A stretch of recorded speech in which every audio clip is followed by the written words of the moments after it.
Assalamu alaikum. My name is Dr. Abu Bakr Mubin. I am general physician working from last 3 years. और आज जो topic of discussion है वो एक तो यूट्यूब चैनल हेल्थ केयर के ऊपर हमारा जो है उसमें है कि टैबलेट ट्राईफोर्ज के बारे में आज हम बात करेंगे। जो टैबलेट ट्राईफोर्ज है उसमें ट्राई को देखिए आप, ट्राई के अंदर हैं 3 चीज़ें, उसके नाम से ही जाहिर है ट्राईफोर्ज। अच्छा, ये बेसिकली ये दवाई कहाँ पे इस्तेमाल होती है, इसका मेन आपको फंक्शन क्या है, इसके साइड इफ़ेक्ट्स क्या है, लेनी कैसे है, ठीक है। ये तो पहली बात तो है कि अच्छे से किसी कंसल्टेंट से, किसी वो फिजिशियन से कंसल्ट करके फिर आपने लेनी है। अच्छा, उसमें 2 से 3 चीज़ें जो मैं आपको बताऊंगा वो ये हैं कि टैबलेट ट्राईफोर्ज लेनी कब है, ठीक है, उसकी जो डोजेज है, उसकी क्रोनिक पेशेंट्स जो होते हैं जिनके अंदर एक दवाई 2 दवाइयाँ असर नहीं कर रही होती, फिर आपको ट्रिपल फार्मूले में उसे आप उसको लेके जाते हैं टैबलेट ट्राईफोर्ज के ऊपर। अच्छा, बेसिक में ये शुरू में बिल्कुल नहीं लेनी। ये ना हो कि आपके पास एक पेशेंट आता है वो 140 की रीडिंग के साथ आता है, आप टैबलेट रिवियामेट प्रेस्क्राइब कर देते हैं, ये भी उसमें थोड़ा वो है।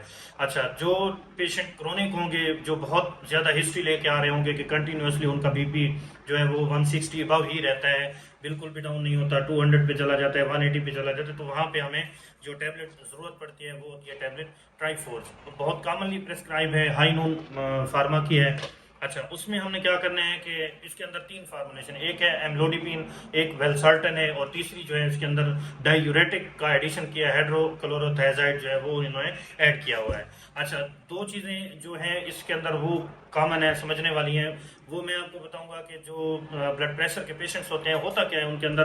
पैथोफिजियोलॉजी ये है कि जो ब्लड की वेन्स होती हैं, वेसल्स होती हैं, वो थिन हो जाती हैं, वो बहुत ऐसे चिपक जाती हैं, तंग हो जाती हैं नालियाँ। तो उन नालियों को खोलने के लिए हमें एक दवा की ज़रूरत होती है जो जाके ब्लड प्रेशर को डाउन करे और उन नालियों को खोल कर। अच्छा, उसमें जो एम्लोडिपिन है और वेलसार्टन है, ये दोनों यही काम करती हैं कि जो नालियाँ होती हैं खून की, तंग नालियाँ होती हैं, उनको खोल देती हैं। तंग नालियों की कई वजूहत हो सकती हैं, वो आपके कोलेस्ट्रॉल लेवल की वजह से हो सकती हैं, कोई एथेरोस्क्लेरोसिस, कुछ भी उसमें हो सकता है, वो डिफरेंट उसके रीजन हैं।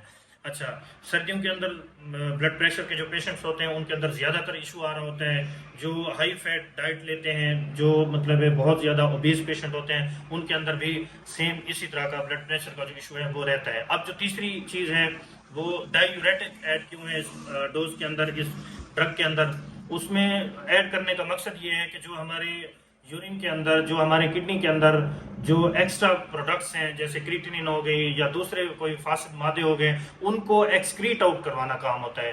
तो जैसे ही हम, चूंकि इसके अंदर डायूरेटिक ऐड है, तो ये उसके अंदर जाकर डायूरेटिक जो है वो किडनी से उन एक्स्ट्रा जो हमारे वो हैं मादे हैं उनको रिमूव करवाता है बॉडी से, तभी जाके जो ब्लड प्रेशर होता है वो रेगुलेट रहता है, नॉर्मल रहता है। अच्छा, अब 3 चीज़ें ये हो गई। अब उसके बाद जो एंड में हम बात करेंगे वो खून की नालियाँ, जो हमने एक बात की है कि खोलने के साथ साथ उसको मतलब है पेशाब से एक्स्ट्रा जो वो मादे भी वो निकालना होते हैं। अच्छा, अब एक बात जो है वो इसको लेना कैसे है, इसकी जो डोज है वो मोस्टली पेशेंट को यही बताया जाता है कि आपने सुबह सुबह के वक्त लेनी है, ठीक है, मतलब है आफ्टर ब्रेकफास्ट जो है वो नाश्ता करने के फौरन बाद आपने ले लेनी है। अगर तो नाश्ता करने के बाद कोई मिस हो गई है किसी से या कुछ हो गया तो फिर आपने उसको दोपहर में लेके जाना है। अगर दोपहर में नहीं खाई, उसने भूल गया, तो शाम के वक्त बिल्कुल नहीं लेनी। वरना क्योंकि इसके अंदर मैंने आपको शुरू में बताया कि डायूरेटिक ऐड है, तो वो पेशेंट को बार बार पेशाब का आना और इस तरह की मतलब है वो ज़्यादा साइड इफेक्ट की तरफ चला जाएगा, ये भी बिल्कुल नहीं करना। और दूसरी बात, कुछ पेशेंट्स कहते हैं कि हमारी कल की जो डोज थी वो मिस हो गई है तो आज हम डबल गोली लेनी, डबल गोली भी बिल्कुल नहीं लेनी, ठीक है, ना ही ये रात के वक्त लेनी है। तो ये 2 से 3 चीज़ें इसके अंदर लाजमी आपने याद रखनी है।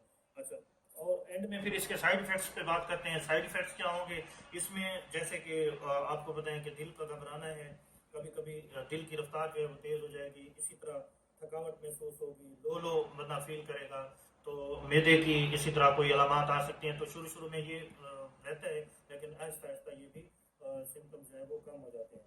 अच्छा, ट्राईफोर्ज जो है वो बेस्ट क्यों कहा गया है कि ये जो बहुत ज़्यादा क्रोनिक पेशेंट होते हैं उनके अंदर हमने देनी है। तो ये थी आज की हमारी वीडियो टैबलेट ट्राईफोर्ज के ऊपर।